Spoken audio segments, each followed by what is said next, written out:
매일 성경과 함께하는 오늘의 큐티 시간입니다.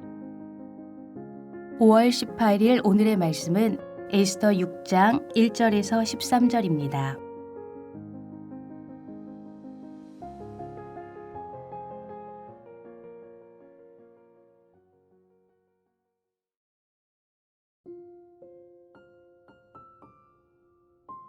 그날 밤에 왕이 잠이 오지 아니하므로 명령하여 역대일기를 가져다가 자기 앞에서 읽히더니 그 속에 기록하기를 문을 지키던 왕의 두네시 빅다나와 데레스가 아하수에로 왕을 암살하려는 음모를 모르드게가 고발하였다 하였는지라. 왕이 이르되 이 일에 대하여 무슨 존귀와 관작을 모르드게에게 베풀었느냐 하니 측근 신하들이 대답하되 아무것도 베풀지 아니하였나이다 하니라. 왕이 이르되 누가 뜰에 있느냐 하매 마침 하만이 자기가 세운 나무에 모르드게 달기를 왕께 구하고자 하여 왕궁 바깥들에 이른지라. 측근 신하들이 아뢰되 하만이 뜰에 섰나이다 하니 왕이 이르되 들어오게 하라 하니 하만이 들어오거늘 왕이 묻되 왕이 존귀하게 하기를 원하는 사람에게 어떻게 하여야 하겠느냐.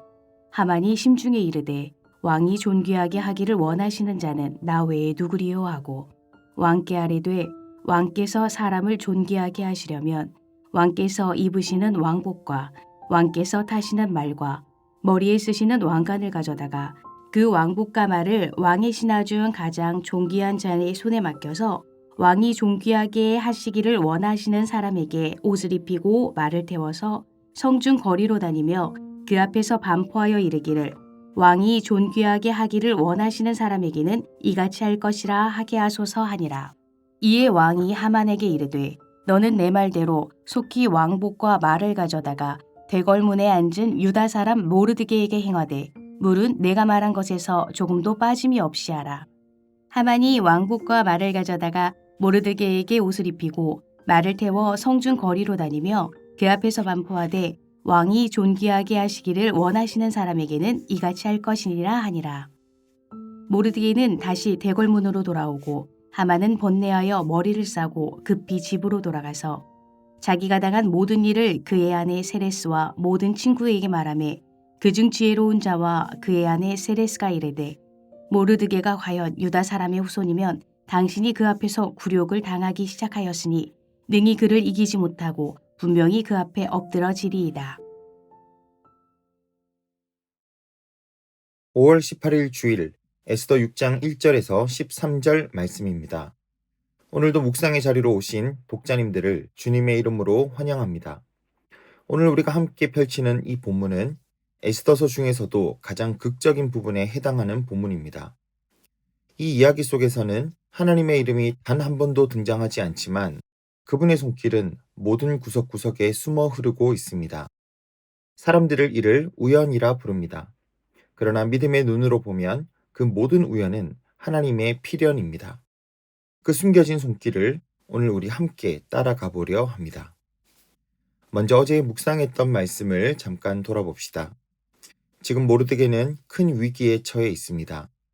이 모르드게를 너무나 싫어하던 하만은 모르드게를 매달아 죽일 계획을 짜고 만반의 준비를 마쳤습니다. 그리고 이제 남은 것은 왕의 허락을 받는 것이지요. 이렇게 그의 은밀하고도 악한 계획은 거의 성사 직전에 이르게 됩니다. 자, 이제 모르드게의 운명은 어떻게 될까요? 1절에서 3절 말씀입니다. 그날 밤 아하수에로 왕은 잠을 이루지 못했습니다. 하필이면 그날 밤 잠이 달아나 버렸습니다. 왕의 눈꺼풀을 붙들고 계신 분은 하나님이시기 때문이죠. 헬라어 성경은 이것을 번역해서 주께서 왕의 잠을 빼앗아사다라고 번역합니다. 잠이 달아나 버린 왕은 역대일기를 가져오라 명하고 기록을 읽게 합니다. 그런데 하필이면 모르드게 이야기가 나오네요. 기록 속에서 묻혀있던 이름 모르드게, 왕의 생명을 구했던 그 사건이 이제야 조명 위로 올라옵니다. 사람들은 잊습니다. 왕도 잊었고 에스더도 잊었고 심지어는 모르드게 본인조차 잊었을지도 모릅니다. 그러나 하나님은 잊지 않으십니다. 하필이면 그날 밤 잠이 달아나고 하필이면 역대일기를 읽고 싶어 하고 마침 읽은 그 내용이 모르드게의 내용이었습니다. 이 모든 것이 하나님의 섭리이지요. 사랑하는 여러분, 혹시 지금 내 작은 수고, 아무도 몰라주는 눈물의 섬김, 잊혀진 이야기가 있어서 허무하게 느껴지지는 않으신가요? 우리를 기억하고 계시는 하나님이 계심을 기억하시기 바랍니다. 두 번째 4절에서 10절 말씀입니다. 모르드게 이야기를 보던 왕이 누가 없냐고 사람을 찾기 시작합니다. 그런데 마침 하만이 거기 있었네요.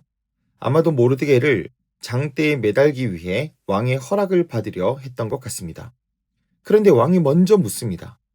왕이 존귀하게 하기를 원하는 사람에게는 어떻게 해야 하겠느냐? 하만은 속으로 웃습니다. 나겠지. 이건 분명 나겠지. 그래서 자신에게 해주면 좋겠다는 최고의 대우를 쏟아냅니다. 왕의 옷, 왕의 말, 왕관 등 무려 7번이나 왕이라는 단어를 사용하며 자신이 누리고픈 엄청난 탐욕을 쏟아냅니다. 하지만 하나님의 손길은 사람의 계산으로 꺾으십니다. 왕은 말합니다. 지금 네가 말한 대로 모르드게에게 하라. 사랑하는 여러분, 하나님은 교만한 자를 낮추시고 겸손한 자를 높이십니다. 세상의 방식, 사람의 계획이 아니라 하나님만이 이끄시는 승리의 길이 있습니다. 그래서 그는 어떻게 될까요? 11절에서 13절 말씀을 함께 봅시다. 결국 하만은 모르드게에게 왕의 옷을 입히고 왕의 말을 태워 성 안을 돌며 외칩니다. 왕이 존귀하게 하기를 원하시는 사람에게는 이렇게 할지니라. 자신이 꿈꾸던 영광을 철저히 모르드게가 가져갑니다. 이 얼마나 굴욕적입니까? 그의 교만이 한순간에 무너졌습니다. 그의 환상은 철저하게 깨어져 버렸습니다. 번뇌로 가득한 하만은 얼굴을 가리고 집으로 돌아갑니다. 아내와 지혜로운 친구들은 그에게 닥칠 재앙을 예고합니다. 그가 정말 유다 사람의 후손이면 당신이 그를 이기지 못하고 반드시 넘어지게 될 거예요. 이건 굴욕의 시작입니다. 사랑하는 독자 여러분, 하나님은 겉으로 아무 일도 없는 것 같은 순간 가장 깊이 일하고 계십니다.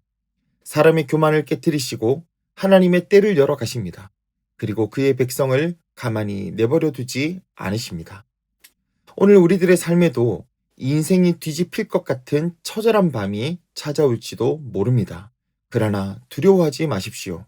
그 밤은 하나님이 일하시는 밤입니다. 기도하겠습니다. 사랑의 주님, 우리의 작은 섬김을 잊지 않으시고 하나님의 때에 기억하시는 분이심을 믿습니다. 교만하지 않게 하시고 겸손히 주님의 시간표를 신뢰하며 묵묵히 오늘을 살아갈 수 있도록 우리를 인도하여 주옵소서. 사람의 눈에 보이지 않아도 하나님의 손길은 언제나 깊이 움직이고 계심을 믿음의 눈으로 볼 수 있도록 우리의 눈을 뜨게 하여 주시옵소서. 예수님의 이름으로 기도합니다. 아멘.